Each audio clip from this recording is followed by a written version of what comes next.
Շնորհակալություն ու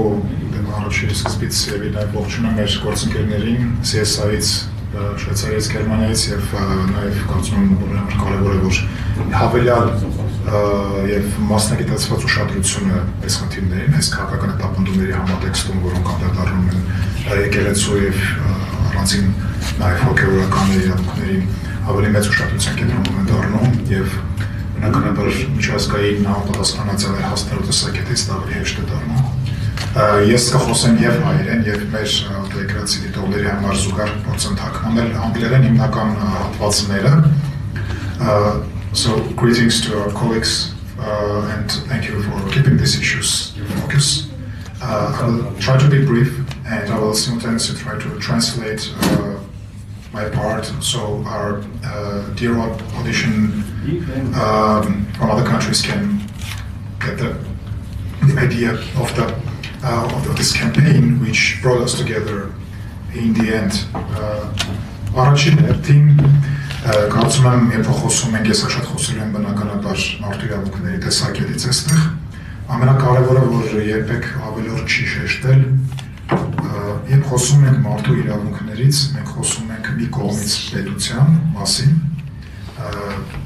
այսինքն իդեմս իշխանության բնականաբար մյուս կողմից ու մասին որտեղ այն խոսքը գնում է սա ինչի է այս բանը կարևոր որովհետև արկա իշխանությունների կողմից տարվող արշավը եկեղեցու եւ նրա սպասավորների աջակիցների դեմ շատ հաճախ մեկնաբանվում է որպես հակամարտություն երկու կողմերի ինչը անխուսափելիորեն դնում է որոշակի հավասարության նշան այսինքն մրցակցության, մրցակցայնության պատրանք է ստեղծվում մինչդեռ դա բոլորովին այդպես չէ մի կողմից պետությունը ունի ահռելի պետական ապարատ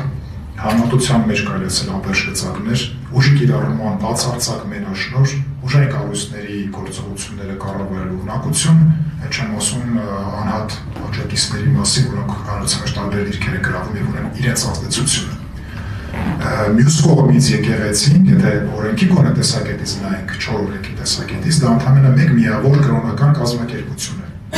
Հետևաբար իշխանությունների կողմից տարվող այս արշավի համատեքստում չի կարելի դնել այդ հավասարությունը նշանակում թույլ տան որ դա կարելի այդպեսին այն անվանելով երկու կողմեր, երկուսի մրցակցություն եւ այլն։ So initially this is not something new for no one that when we speak about human rights we understand from one part the state, the government and from the counterpart will be whoever is at stake at the moment. And this is important to bear in mind for the reason that when the current campaign of the Armenian government against the church and its members is being interpreted as a competition struggle of both parts, this inevitably puts a parity, a feel of equality, let's say competition between these two parts, these two sides, which is not the case for the reason that the state, the government, of course, it has immense resources, incomparable. The monopoly of coercion, the control over the law enforcement, the control over the law enforcement agencies, and from the other part, legally speaking, we have single religious organization which lacks all of the tools and all leverages we're talking about. So I think this is important to bear in mind that when we're talking about this campaign, we should not interpret it the way that there's a sense of parity between the two. Քաղաքական իրավունքների հայկական կենտրոնը անցած տարի հրապարակել է լիկանշեց դրա մասին մեր դեպի մինչև այս պահարավե ծավալուն հրապարակում ուսումնասիրությունը, որը կոչվում է անարդարադատությունը Հայաստանում, մաս առաջին, որովհետև մենք հասցրեցինք ընդհանրապես փոքր մասացածկել դրանով, ծավալը հաշվի առնելով այս արշավի, այնտեղ կարճ ամփոփելով գնամ, որովհետև դա հրապարակված է եւ այլն հավաքել լիկանշեց որոցան ընդհանար մենք սկզբնակետ վերցրեցինք այս իրադարձությունների անցած տարվա մայիսին Բեռնում տեղի ունեցած կրոնական ազատության ժողովը, որը նախաձեռնվել էր Արաքելական եկեղեցու կաթողիկոսի կողմից եւ դրա արդյունքում ժամաշողովի ընդունված բանաձևը, որը անդրադառնում էր Արցախահայերի հայրենադարձության իրավունքին,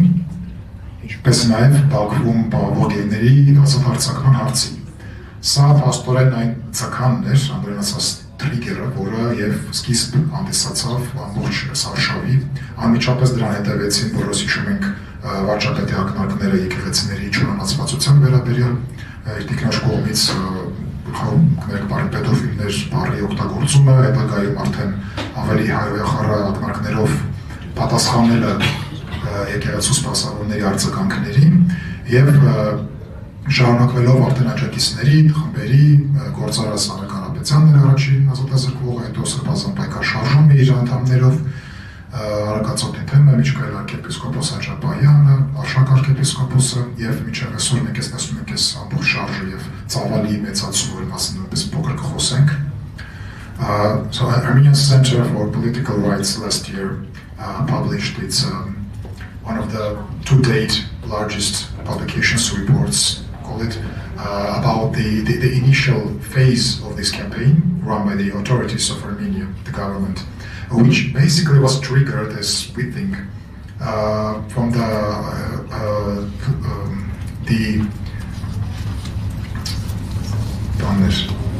I don't want to mispronounce the name, International Conference on Religious Freedom held last year in Bern, initiated also by the Catholicos, which during the publication that contained remarks and calls about the right of repatriation of Artsakh Armenians and the release of Armenian hostages and prisoners from Baku. This was the trigger which brought to the campaign, which initiated the campaign, because immediately after it was followed by the remarks of the Prime Minister about the churches were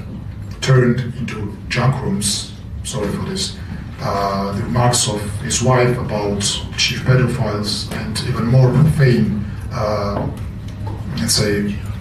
feedback on the criticism which was later from the members of the Apostolic Church. This was spiraled into the political campaign with the imprisonment of the supporters of the church, that is the businessman Karapetyan, later the group Holy Struggle, which was initiator of the 2024 protests, and other high-ranking clergy. Այս պայքարի որ մենք նայում ենք որտեղ հասել ծավալը արշավի, մենք տեսնում ենք ոչ միայն քանակական, այլ որակական ուրվագիծը, այսպես ասենք, եթե առաջին հայացքից երբ որ մենք դիտարկում ենք, տեսնում ենք միջապողականության մեջ անցած տարի, որ իշխանության, այսինքն կառավարության, այսինքն իդեմս վարչապետի արշավնողված առանձին գործիչների դեմ քաղաքական կանոններ ենք նաև կամ քաղաքական հայտ ներկայացրած, հետագա երկրորդ հարթության մեջ մենք տեսանք, որ դա արդեն ուղղված է եկեղեցու դեմ երևի թե այնպես սկսած, երբ որ վարչապետը բերեց իր օրակարգում կաթողիկոսի փոխանցելու հարցը, եւ հիմա դա արդեն ավելի է տարածվում, երևի թե արդեն անդրադառնալով նաև հավատացյալների անհատական իրավունքների վրա, ելնելով նրանից, որ շատ կյանքի կարևոր հատվածներ սկսած ծնունդի, ամուսնության, ուղղակավորության եւ այլ միջոցառումները ուղղակիորեն կապված են եկեղեցու գործունեության հետ, մանավանդ համայնքներում եւ տվյալ պայմաններում, երբ որ ունենում ենք եկեղեցու այսպես անվանենք դուրս եկած, հոգեվորականների հետ, բնականաբար խախտում է նաեւ այս կոնտեքստում անհատական կրոնական հավատքի իրավունքները. When we look at the campaign, we can view it from three different dimensions, and the first one was probably during the initial phases where we're witnessing coordinated, targeted attacks and persecution against specific people who had political agenda, let's say, differing from the one of the government. Later, it spiraled into the campaign against the church itself, probably from the moment that the Prime Minister brought up his so-called agenda of changing the Catholicos, and now we are witnessing the third dimension, which is already it's starting to have effect on the rights, individual rights of the believers. Since in many communities they can bring to a situation when some former or current priests changing their denomination, say that their loyalty, are being, in that case, affecting on the religious and rights of belief of the individuals living in the communities, since many aspects of the life are connected with the liturgy and the rights. Ընդհանրապես երևի եթե հիմա ամփոփենք նորից մարդու իրավունքների վերադառնանք տեսակետից, եթե բացենք որևէ միջազգային փաստաթուղթ, կոնվենցիա, դաշնակիր, որ Հայաստանը վավերացրել անցնենք մարդու իրավունքների ցուցակով, հավանաբար արդեն չեն գտնի, կամ շատ դժվար կլինի գտնել մի իրավունք, որը չի սահմանափակվել կամ չի խախտվել իշխանությունների ոտնահարվել այդ բառն է փնտրում արշավի ընթացքում։ Բնականաբար առաջինը ակնհայտ է ազատության, անձնական ազատության, արտադատականության իրավունքը, մենք հիշենք, որ կալանքները ուղղակի սովորական ամենահաճախ կիրառվող միջոցն են, առանց մնացած հանգամանքների, երբեմն առանց առհասարակ որևէ ինչ-որ հանցավոր արարքի, ընդհանրապես ակնարկի պայմաններում, արտադատականության իրավունքով տեսակետից մենք տեսել էինք նույն սրբազան պայքար շարժման անդամների գործում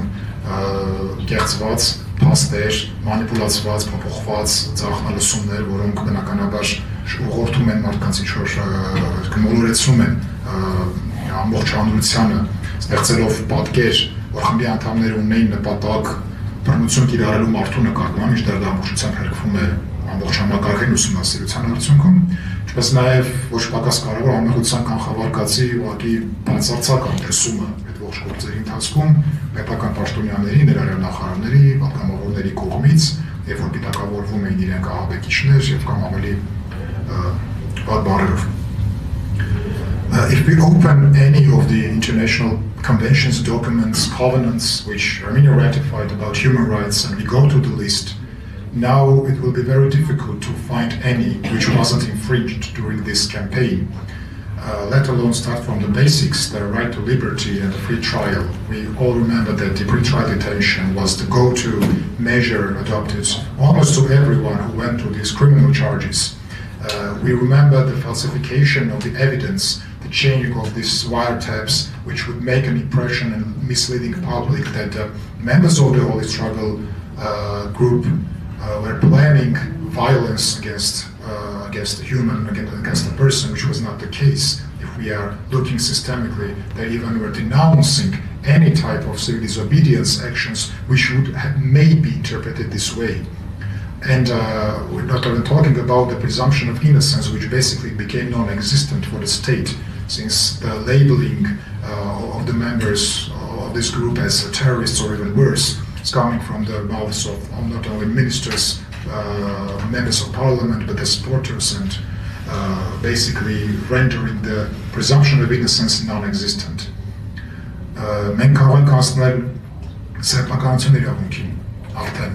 ինչ վերաբերում է եկեղեցու աշխարհում գտնվող եկեղեցիներին եւ դրանց տնօրինման հարցերին, երբ որ գալիս է այն միջոցառումները, որոնք կազմակերպվում են անձամբ վարչապետի կողմից եւ ոստիկանության միջոցով, այդտեղ կատարվում է իրենց միջոցառումը բնականաբար սրկելով եկեղեցու տնօրինման իրավունքից, որը կապված է ուղղակիորեն սեփականության հետ.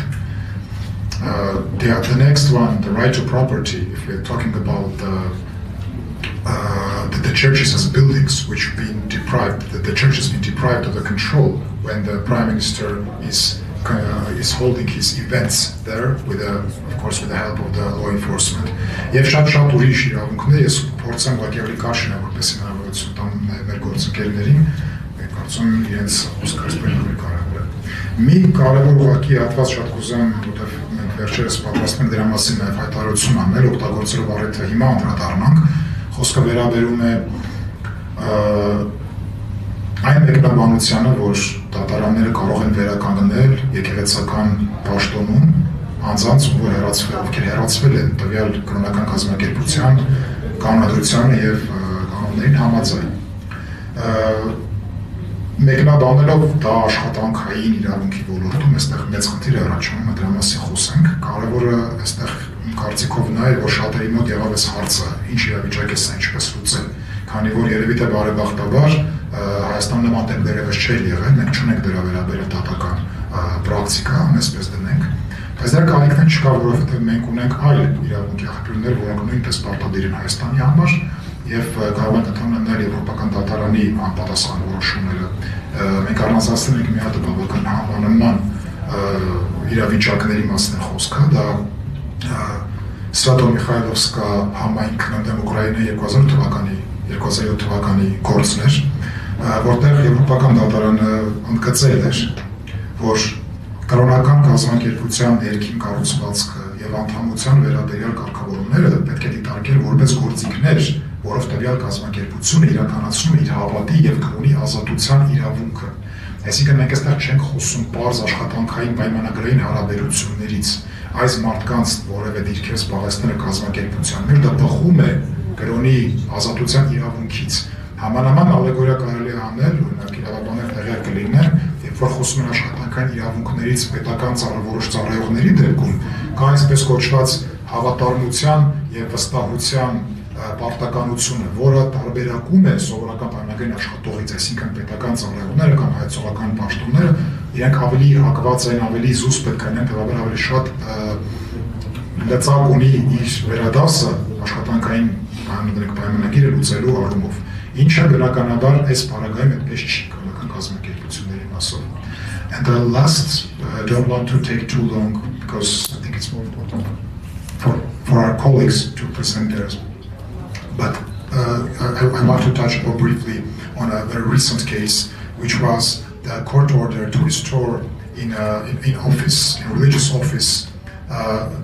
past member of the Apostolic Church was dismissed by the Catholicos. For many people it was confusion because we don't have and it's a good thing that we didn't have the practice of such cases. But there are many sources which can be referred to which are applicable in Armenian jurisprudence, which is at least the European Court of Human Rights addressed such situations in the past. And one of the cases is the Sviato-Mikhailovska Parafia versus Ukraine in 2007, which deals with a similar situation. And basically what the court says is that the religious organization's internal structure and membership should be regarded as instrument to which it exercises the freedom of religion. So this is different from the contractual obligations between the employer and the employee. Similar parallels can be drawn with this famous duty of trust and loyalty for the state servants, which differs them from the contractual employees. So in this case, of course, there's no actual power to restore them when this is the internal matter of the religious organization. I will stop here and want to thank CSI and our colleagues from Switzerland and Germany again for holding these issues, their focus. This is very important, and I also want to thank our supporters because without you it's much difficult to do what we are doing. Շնորհակալություն այդ նոմկրկին մեր գործընկերներին եւ նաեւ մեր բոլոր աջակիցներին, որովհետեւ իրենց օգնությամբ մենք կարողանանք ավելի արդյունավետ գործել այս ոլորտում։ Ես փոխանցում եմ խոսքը